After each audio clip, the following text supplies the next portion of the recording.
velkommen til Ottende Organisering. Vi vil først og fremmest gerne takke Kunsthal 44 Møn for at kunne gøre dette forløb muligt.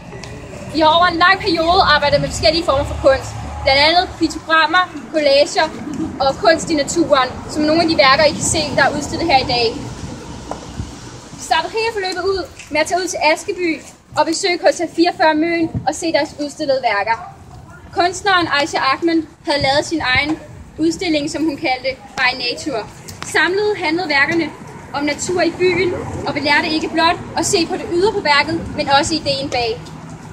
Vi skulle lave vores egne små kunsthaller med emnet kultur og natur og fremlægge dem på hinanden. Christina Ask kom og underviste os på skolen. Hun lærte os om at forenkle billeder, altså lave piktogrammer. Vi tog ud til Udshals skov og brugte naturen som materialer, som gav os chancen for at eksperimentere med både idéer og tanker. Vi lærte os om ready-made, som er ting, der allerede er opfundet, men som bliver sat sammen på ny og skaber nye kunstværker. Vi lærte om forskellige kunstnere, der har lavet nogle helt unikke ting, såsom Christo og Charles Claude, som pakkede Rigsdagen i Berlin og Poif Løfbroen i Paris ind i stof. Vi lærte om collager og om, hvordan man skifter betydning af et billede ved at sammensætte det på anderledes måder. Vi har igen lavet små kunsthaller, men nu som små personlige rum, som er vigtige for os i vores hverdag. Vi vil gerne sige stort tak til alle jer, som er kommet her i dag, og igen en særlig stor tak til Kunsthal 44 Møn for at kunne gøre dette fantastiske projekt muligt.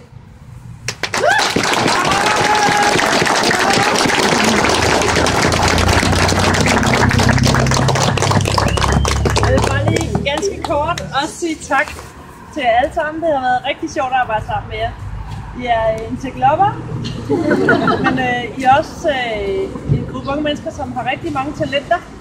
Og i fællesskab så har I fået lavet en rigtig fin udstilling, som vi virkelig kan være stolte af.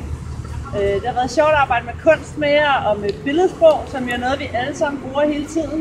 Men kunst er tit noget, man synes er mærkeligt og forståeligt. Men I ligesom lykkedes med at lave det her projekt, som hverken er mærkeligt eller uforståeligt. Det er soligt klart og et rigtig fint billede af Møn. Så det skal vi være stolte af, og det har været en fornøjelse at arbejde sammen med jer. Jeg håber, vi mødes igen.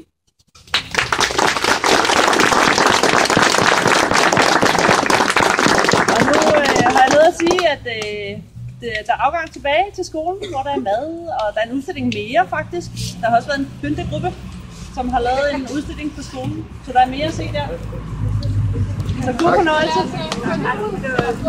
Jeg vil lige vise de værker, som vi har lavet.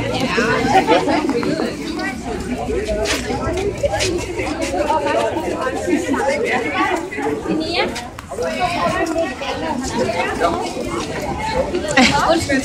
Det er okay. Er der hul i min musik? Er der hul i min? Ja, det ved jeg, der skal være en i hver side. Nå ja.